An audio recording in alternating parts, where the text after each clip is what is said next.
Even if the government agrees to reform the reservation system, what kind of reforms can we realistically expect?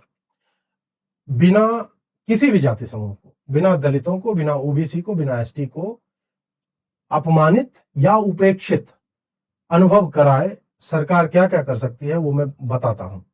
सबसे पहला, EWS को at par with SC treat किया जाए, क्योंकि वो आर्थिक रूप से जो है अक्षम है। उनके फॉर्म का दाम, हॉस्टल की फीस, कोर्स का फीस, ये बिल्कुल एट पार विथ एससी होना चाहिए। निर्धन यदि मान रहे हो तो ट्रीट देम लाइक दैट, ठीक है। एक तो ये जो है ये रियलिस्टिकली किया जा सकता है और ये मुझे लगता है कि ये लोग करेंगे। 2027 चुनाव से पहले इनको करना पड़ेगा।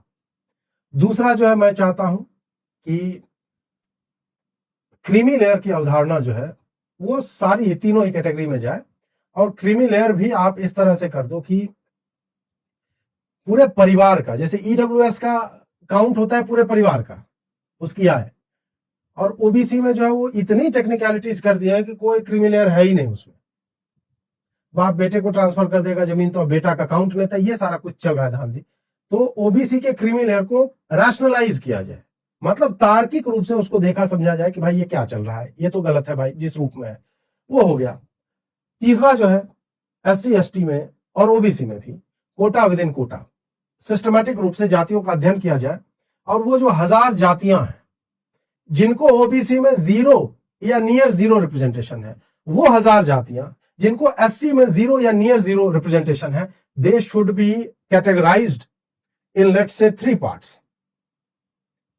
एक सबसे ऊंचा वाला जो कोटा विद इन कोटा की बात करें, ओबीसी में एक सबसे ऊंचा हो कि इन जातियों के लोगों को, इनको जो है ये ओवर रिप्रेजेंटेड है। जब आप कहते हैं ना परसेंटेज रिप्रेजेंटेशन की बात, ठीक है भाई, यादव 4% है, उनको सीटें 4% मिलेंगी।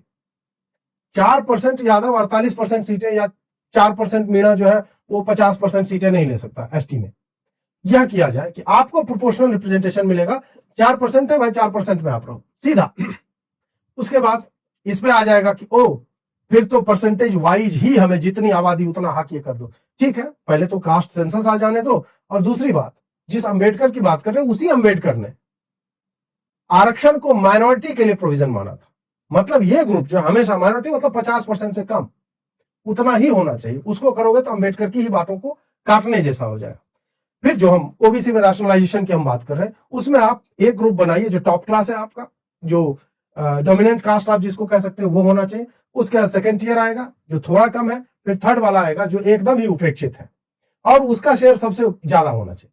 सर्वाधिक उपेक्षित को सबसे अधिक, मतलब अगर 27% है, 15% दे दो आप सर्वाधिक उपेक्षित को। उसके बाद 27% में 8% या 9% जो है आप बाकी को दो, और सबसे जो अधिक वाले हैं उसको बोलो कि आप ये 3% लो। ऐसे करना चाहिए। Similar pattern can be followed in SC और एसटी। ये करो आप, ये बेयर मिनिमम है जिससे किसी को समस्या नहीं होगी।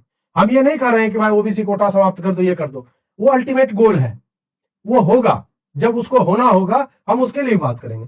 परंतु फॉर स्टार्ट, अगर गवर्नमेंट चाहती है कि ये लोग सड़कों पर ना आए और आपको करनी सेना के देवराज की तरह किसी की हत्या ना करनी पड़े पुलिस के द्वारा, तो आपको ये सारी डिमांड्स जो लॉजिकल है, इट मस्ट बी मेट। ये हम बेयर मिनिमम सरकार से एक्सपेक्ट करते हैं। इसमें किसी को हानि नहीं, कोई क्षति नहीं है, यह सरकार बहुत इजीली कर सकती है। ये 4-5 चीजें जो है वो मैंने बताई।